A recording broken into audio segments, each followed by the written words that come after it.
Hello. MA fourth semester psychology के students psychopathological disorder के paper में आप ये चौथी यूनिट को देखिए, साइकोसोमैटिक डिसऑर्डर। इसमें हम आज आप लोगों को थोड़ा सा इस बारे में बात करेंगे कि साइकोसोमैटिक डिसऑर्डर या मनोदैहिक विकार है क्या। सामान्यतः लोग मनोदैहिक विकारों को सामान्य बीमारी समझ लेते हैं, इसलिए इनका सूक्ष्मता से निरीक्षण किए जाने की आवश्यकता होती है। कभी-कभी इसे रोगी का सामान्य व्यवहार जनरलाइज्ड बिहेवियर भी मान लिया जाता है। मनोदैहिक विकारों का निदान मुश्किल है। निदान यानी कारणों की खोज, क्योंकि इसके लक्षण अन्य रोगों के लक्षणों से काफ़ी समानता रखते हैं। मनोदैहिक विकारों की एक विशेषता तंत्रिका तंत्र की कार्य प्रणाली में उत्पन्न असामान्यता के फलस्वरूप शारीरिक कार्य प्रणाली में होने वाली गिरावट है। यानी ऐसी एबनॉर्मेलिटी उत्पन्न होती है जिससे कि हमारी फिजिकल एक्टिविटी भी प्रभावित होती है, साथ ही साथ हम मानसिक रूप से भी प्रभावित होते हैं। मनोदैहिक विकारों के साइकोसोमैटिक डिसऑर्डर के कारणों के संबंध में अनेक प्रकार के अध्ययन किए गए हैं और इसके कुछ सामान्य कारणों की खोज की गई है।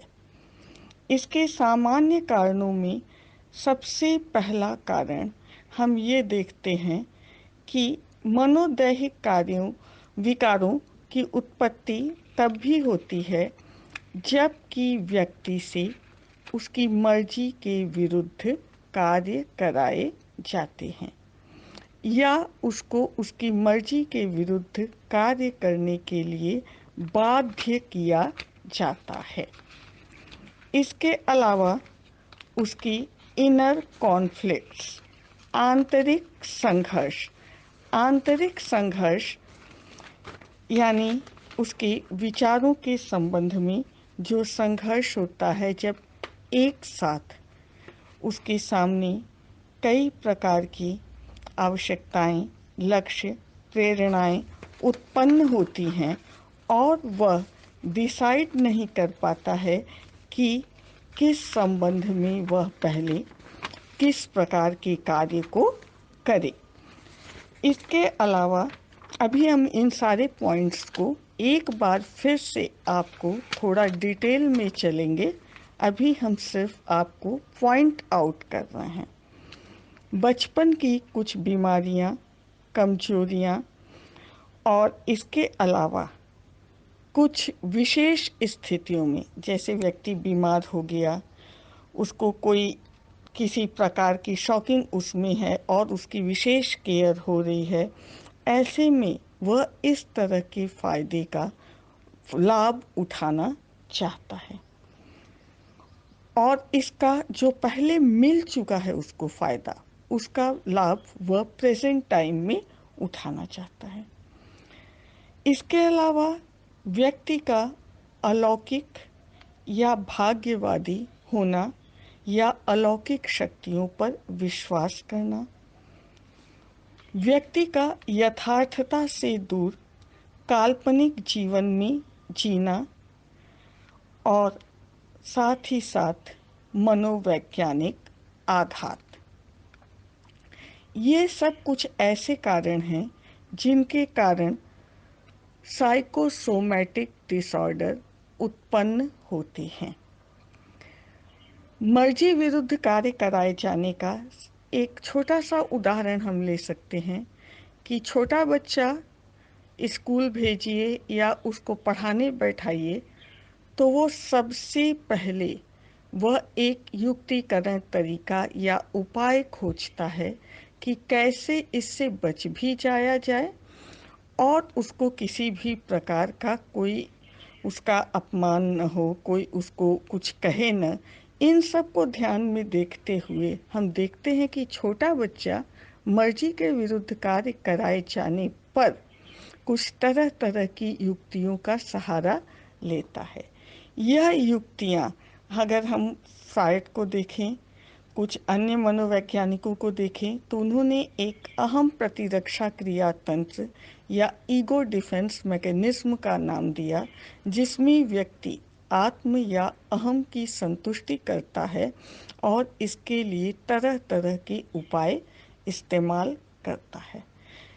यह ईगो डिफेंस मैकेनिज्म उसे वास्तविकता से पलायन का मार्ग जरूर देती है, लेकिन वो उसका व्यक्तित्व में अनेक प्रकार की विकृतियों को भी जन्म देती है।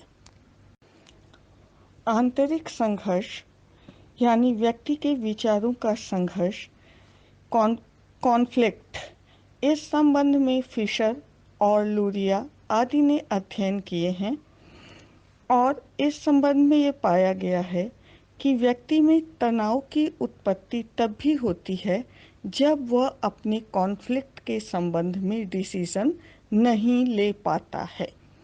कॉन्फ्लिक्ट के संबंध में जब व्यक्ति डिसीजन नहीं ले पाता है, तब उसमें जो डिसऑर्डर उत्पन्न होते हैं उनका भी संबंध साइकोसोमैटिक डिसऑर्डर से होता है। हम यहाँ पर जितने भी साइकोसोमैटिक डिसऑर्डर्स के बारे में बात कर रहे हैं, उन सब के बैकग्राउंड में हम चल रहे हैं, तो सबसे पहले हम स्ट्रेस को ही बता रहे हैं और स्ट्रेस से संबंधित साइकोसोमैटिक डिसऑर्डर के बारे में हम आपको कॉन्फ्लिक्ट के कुछ प्रकार को बता रहे हैं। कॉन्फ्लिक्ट के जो प्रकार हैं उसमें 3 प्रकार मुख्य माने गए हैं। कुछ मनोवैज्ञानिकों ने चौथा प्रकार भी दिया है। जो 3 प्रकार के कॉन्फ्लिक्ट हैं वो एक है अप्रोच कॉन्फ्लिक्ट, एक है अवॉइडेंस कॉन्फ्लिक्ट और तीसरा प्रकार है अप्रोच अवॉइडेंस कॉन्फ्लिक्ट। यह कॉन्फ्लिक्ट, अगर व्यक्ति इन कॉन्फ्लिक्ट से अपने आप को छुटकारा नहीं दिला पाता है, तो भी व्यक्ति में स्ट्रेस की उत्पत्ति होती है।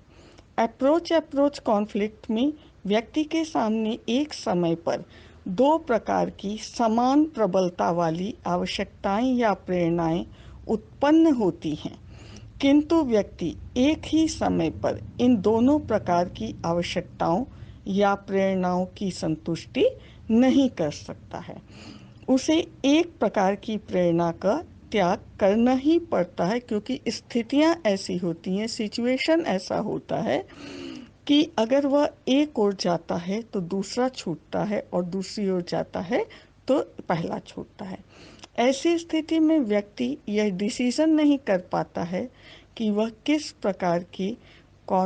प्रकार के चीज लक्ष्य को अप्रोच करे और किसे छोड़े।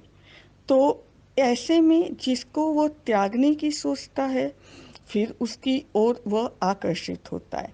माने व्यक्ति दोनों की संतुष्टि एक ही समय पर जब चाहता है, 2 प्रकार की प्रबल आवश्यकताओं या लक्ष्य की संतुष्टि एक ही समय पर चाहता है, लेकिन दोनों की संतुष्टि एक ही समय पर होना संभव नहीं होती है, तो ऐसे में जो अंतर्द्वंद उत्पन्न होता है वह अप्रोच कॉन्फ्लिक्ट कहा जाता है।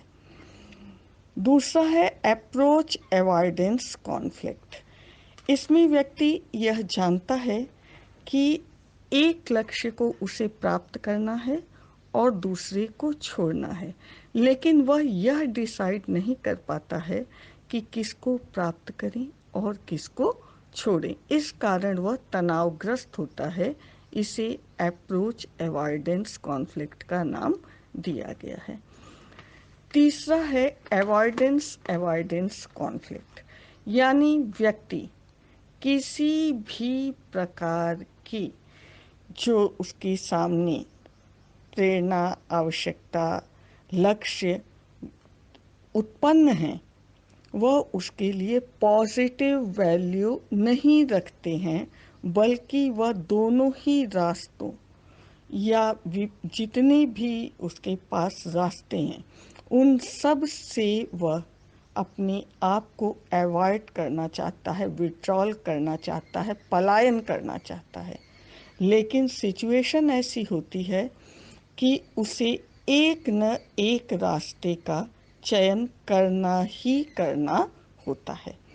इस प्रकार के कॉन्फ्लिक्ट को अवॉइडेंस कॉन्फ्लिक्ट कहा गया है कि व्यक्ति जो है यह डिसीजन नहीं कर पाता है कि कौन सा लक्ष्य या प्रेरणा या आवश्यकता उसे कम निगेटिव, या ऐसा कौन सा रास्ता है जिस पर उसे कम दंड या कम निगेटिव सिचुएशन का सामना करना पड़ सकता है। इस संबंध में मनोवैज्ञानिकों की यह धारणा है कि अगर व्यक्ति स्ट्रेस से बचना चाहता है तो उसे जल्दी से जल्दी कॉन्फ्लिक्ट से छुटकारा पाना होगा। जितनी जल्दी वह कॉन्फ्लिक्ट से छुटकारा पा लेगा, उतनी ही जल्दी वह अपनी परिस्थितियों के साथ समायोजित हो सकेगा। साइकोलॉजिस्ट यह भी मानते हैं कि जब कभी ऐसी स्थिति होती है कि व्यक्ति को कुछ विशेष परिस्थितियों का सामना करना होता है, तो वह वापस रिग्रेशन के बिहेवियर की अपनाता है, प्रतिगमनात्मक व्यवहारों को भी अपनाता है कई बार, और वह ऐसा व्यवहार करता है जैसे कि वह छोटा था, वह बीमार था, उसकी एक्स्ट्रा केयर होती थी, और अब वो बड़ा हो गया है, वह स्वस्थ है, कोई उसका ध्यान नहीं देता। इस तरह की जो फीलिंग वह डेवलप करता है, तो वह उस समय के जो उसको याद आते हैं, क्या फ़ायदे हुए थे, कैसा उसे विशेष केयर मिला था, वह उनका फिर से फ़ायदा उठाने की कोशिश करता है और इस प्रकार के फिजिकल सिम्टम्स को डेवलप करने लग जाता है, जिससे कि लोग उसकी एक्स्ट्रा केयर करने लगते हैं।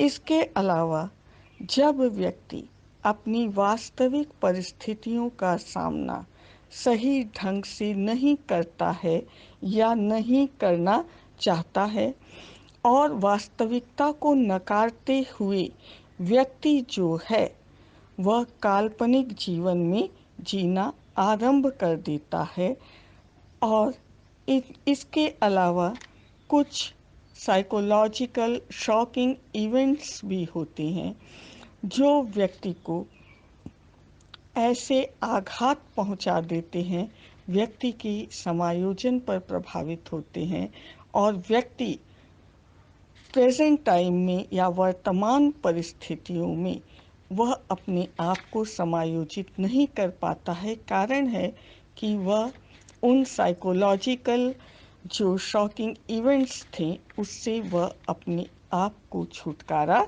नहीं दिला पाता है। इन कारणों, ये सब जो कारण मैंने आपको बताया, इन सब के कारण हमारा तंत्रिका तंत्र भी, नर्वस सिस्टम भी प्रभावित होता है, जिसके परिणाम स्वरूप अनेक प्रकार के साइकोसोमैटिक डिसऑर्डर उत्पन्न होते हैं। साइकोसोमैटिक डिसऑर्डर का क्लासिफिकेशन जो किया गया है उसमें कन्वर्सन सिंड्रोम, ध्यान रखिएगा, सिंड्रोम यानी संलक्षण, जिसमें कि अनेक प्रकार की बीमारियों के लक्षण मिश्रित रूप में उपस्थित होते हैं। किसी एक का न होकर कई प्रकार का लक्षण मिश्रित रूप में हो तो वहाँ संलक्षण होता है। फंक्शनल साइकोसोमैटिक सिंड्रोम, कार्यात्मक मनोदैहिक संलक्षण, कार्बोनिक साइकोसोमैटिक डिसीजेस और साइकोलॉजिकल डिसीजेस। अब हम आपको थोड़ा सा ये जो स्ट्रेस होता है, ये इस संबंध में और क्या क्या थ्योरीज हैं। एक एक दो दो लाइन, मैं ज़्यादा आपको भी इसके बारे में नहीं बताऊंगी क्योंकि ये हिस्टोरिकल बैकग्राउंड है। कुछ अन्य मनोवैज्ञानिकों ने भी थोड़ा सा तनावों के बारे में बात की है। एक तो मैंने ईगो डिफेंस मैकेनिज्म की बात की, दूसरा अब हम बात करते हैं, दूसरी हमने बात की इनर कॉन्फ्लिक्ट की, और तीसरी अब हम बात करते हैं फ्रायड की थ्योरी के संबंध में। फ्रायड के थ्योरी में हम जाते हैं तो वहाँ हम देखते हैं कि तनाव की उत्पत्ति किस प्रकार से होती है या व्यक्ति में संघर्ष की उत्पत्ति कैसे होती है।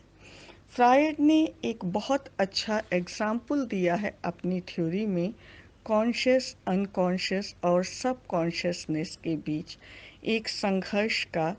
उसमें उन्होंने फ्रायड ने एक आइसबर्ग यानी समुद्र में तैरते हुए बर्फ के पहाड़ का उदाहरण दिया है, और ये कहा है फ्रायड ने कि यह जो बर्फ का पहाड़ होता है, अगर ये समुद्र में दिखाई देता है, जब ये आइसबर्ग को जब हम देखते हैं, ऊपर का हिस्सा जो है वह थोड़ा सा ही दिखता है, लेकिन पानी के अंदर यह कितना फैला हुआ है इसका हम आभास नहीं कर पाते हैं। जो ऊपर का हिस्सा दिखता है, या फ्रायड के अकॉर्डिंग इसको हम व्यक्तित्व का चेतन पक्ष कहते हैं, जो ये बहुत थोड़ा सा दिखता है, और यह चेतन पक्ष खुला होता है, स्पष्ट होता है, जिसको हम कहीं भी प्रकट कर सकते हैं। पानी की सतह से छूता हुआ भाग अर्ध चेतन कहलाता है, यानी प्रयासपूर्वक कभी इसको चेतन पे लाया जा सकता है और कभी यह अचेतन की ओर ढकेल दिया जाता है। अचेतन में व्यक्ति की ईड की अनैतिक इच्छाएं होती हैं, और यह पानी के में तैरते हुए आइसबर्ग का वह भाग है जो कि ऊपर से दिखाई नहीं देता है। जब यहाँ पर जो इच्छाएं होती हैं, यानी अचेतन की इच्छाएं जब चेतन में आने के लिए बलवती होती हैं, तब व्यक्ति में संघर्ष उत्पन्न होता है। फ्रायड ने यह भी कहा है कि व्यक्ति में मनोविकृतियां तब उत्पन्न होती हैं, उसी प्रकार उत्पन्न होती हैं, जब व्यक्ति अपने अचेतन को छिपाना चाहता है, और ये प्रकट होने के लिए प्रेरित होती हैं, क्योंकि अचेतन में ईड से संबंधित इच्छाएं होती हैं। तो अचेतन व्यक्ति के व्यक्तित्व का वह भाग है, जब व्यक्ति इसको दबाना चाहता है और यह ऊपर की ओर प्रकट होने लगता है, तब व्यक्ति में तनाव उत्पन्न होता है। और फ्रायड ने एक बहुत अच्छा उदाहरण दिया है कि जिस प्रकार आइसबर्ग ऊपर से थोड़ा सा दिखता है और अंदर दूर तक फैला हुआ होता है, लेकिन ऊपर से थोड़ा सा दिखने के कारण समुद्र में तैरते हुए जहाज इससे टकराकर चूर चूर हो जाते थे। क्यों? क्योंकि अंदर कितनी दूर तक फैला है इसका अंदाजा पहले उन्हें नहीं लग पाता था। उसी प्रकार व्यक्तित्व का अचेतन पक्ष दिखाई नहीं देता है, लेकिन यह व्यक्तित्व के समायोजन या संगठन को छिन्न भिन्न कर डालता है। अब हम थोड़ी सी बात करते हैं साइकोलॉजिकल और फिजिकल स्ट्रेसर्स की। स्ट्रेसर्स यानी प्रतिबलक, ऐसे फैक्टर जो व्यक्ति में प्रतिबल या तनाव को उत्पन्न करते हैं।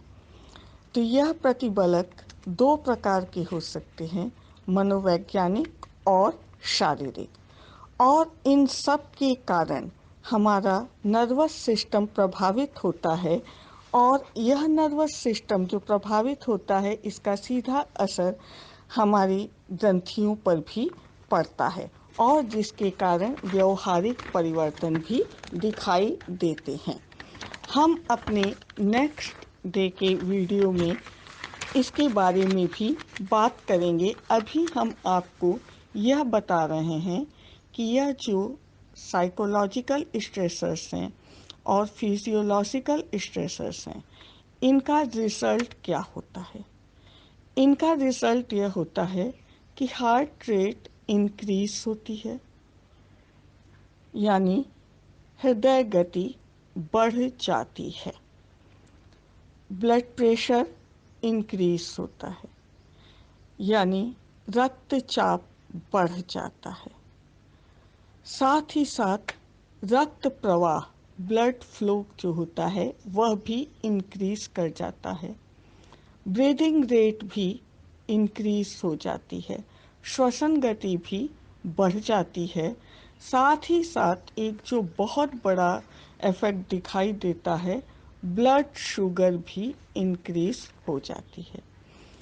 इस स्ट्रेस का इफेक्ट क्या होता है कि साइकोसोमैटिक ये डिसीजेस उत्पन्न होती हैं, और इस प्रकार के जो परिवर्तन मैंने बताया कि heart rate, blood pressure, blood flow, breathing rate और ब्लड शुगर, यह सब जो बढ़ जाते हैं, इसके कारण asthma, depression, cancer, stomach ulcer, heart diseases, diabetes आदि चीज़ें व्यक्ति में, आदि प्रकार की डिसीजेस व्यक्ति में जन्म देती हैं।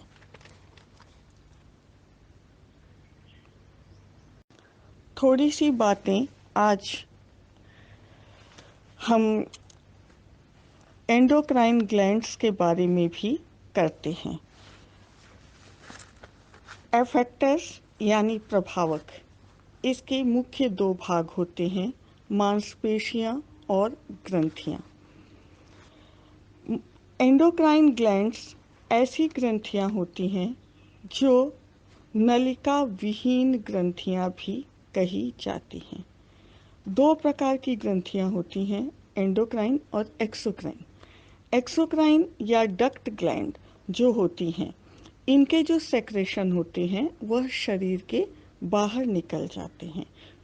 लेकिन एंडोक्राइन ग्लैंड नलिका विहीन ग्रंथियां होती हैं और इनके सेक्रेशन बाहर न निकलकर रक्त में मिल जाते हैं।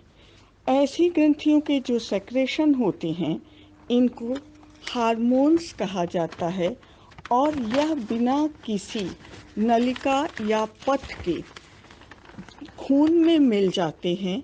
इसलिए इन ग्रंथियों को डक्टलेस ग्लैंड या पथ विहीन ग्रंथियां भी कहा जाता है। इनसे निकलने वाला सेक्रेशन हार्मोन्स कहा जाता है। यह हार्मोन्स सभी अंगों को प्रभावित न करके उन्हीं अंगों को प्रभावित करता है जिसमें उस हार्मोन्स को ग्रहण करने का ग्राहक कोश या रिसेप्टर सेल मौजूद होता है। इसे लक्ष्य अंग कोश या टारगेट ऑर्गन सेल कहा जाता है। साइकोलॉजिस्ट न्यूरो हॉर्मोन्स में अधिक रुचि नहीं लेते हैं। हम यहाँ पर अब सबसे पहले इस प्रकार की ग्रंथियों और ऐसे हार्मोन्स की बात करते हैं जिनका सीधा संबंध सिर्फ और सिर्फ स्ट्रेस से होता है। हम बाकी ग्रंथियों के बारे में अभी बात नहीं करते हैं। पिट्यूटरी ग्रंथि जो कि मस्तिष्क में स्थित होती है, इसे मास्टर ग्लैंड भी कहा जाता है। इसके दो भाग होते हैं, एंटीरियर और पोस्टीरियर।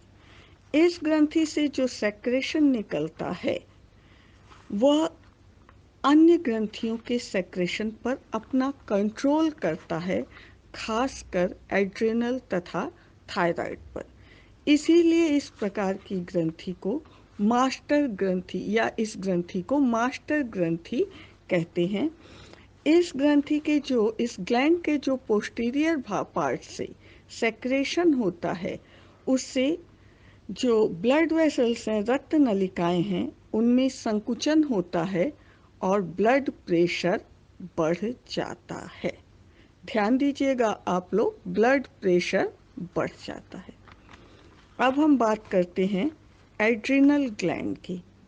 यह शरीर में दोनों किडनी के ऊपर होती है, एड्रिनल मेड्यूला तथा एड्रिनल कॉर्टेक्स। एड्रिनल से निकलने वाला हार्मोन एड्रिनलिन जब रक्त में मिलता है तो तीव्र संवेग, फिर ध्यान दीजिएगा, तीव्र संवेग इमोशन जो हैं वो बढ़ जाते हैं, तीव्र संवेग उत्पन्न होता है और लीवर हमारा अधिक एक्टिव हो जाता है, जिसके कारण ब्लड में शुगर की मात्रा बढ़ जाती है। थायराइड या गल ग्रंथि वह ग्रंथि है जो श्वास नलिका के पास स्थित होती है और इससे थायरॉक्सिन निकलता है। थायरॉक्सिन का प्रभाव शरीर के विकास पर तो पड़ता ही है, साथ ही साथ heart rate, breathing rate, blood pressure, temperature आदि अन्य क्रियाओं को भी बढ़ा देता है। आप अगर ध्यान दे रहे होंगे तो आप ये देख रहे हैं कि ये जो क्रियाएं हम आपको बता रहे हैं, जो फिजिकल चेंजेस बता रहे हैं, यह सब स्ट्रेस में होती हैं और इसके साथ ही साथ व्यक्ति में क्या फिजिकल चेंज उत्पन्न होते हैं। अब हम बात कर रहे हैं पैराथायराइड की। यह भी थायराइड के पास ही होती है और इससे निकलने वाला हार्मोन पैराथार्मोन कहलाता है, जो कैल्शियम की मात्रा तथा फॉस्फेट की मात्रा को प्रभावित करता है। और जब यह कैल्शियम अधिक होता है तो उत्तेजनशीलता बनी रहती है और कम होने पर शरीर में शिथिलता आती है। नेक्स्ट वीडियो में हम लोग इसके आगे चर्चा करेंगे।